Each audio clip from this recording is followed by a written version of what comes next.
رفتیم دو سه تا بانک زد.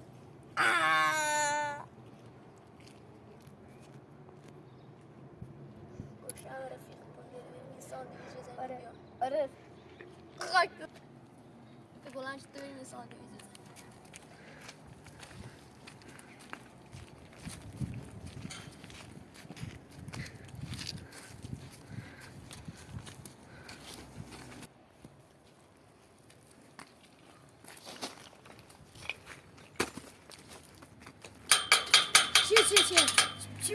چی بگیرید؟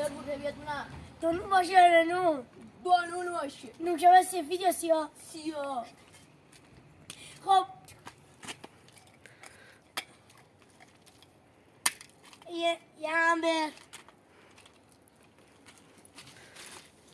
یه هم دو بفرما میشه 100 تومن. 100 تومن؟ بله. میدونی الان استاپ میکنم. 100 تومن میخواد. آره خوشگلیه. نه 100 تومن. دستتون نکنه.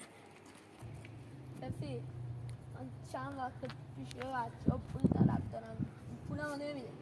اسمشم اصغر هستم. یه تو بریم پول من ازش بگیریم. باشه رفیق. دست رفیق.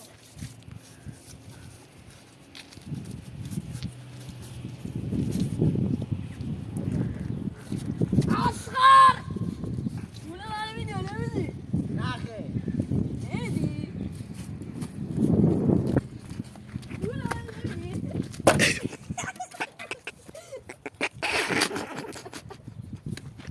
چیکار کردی؟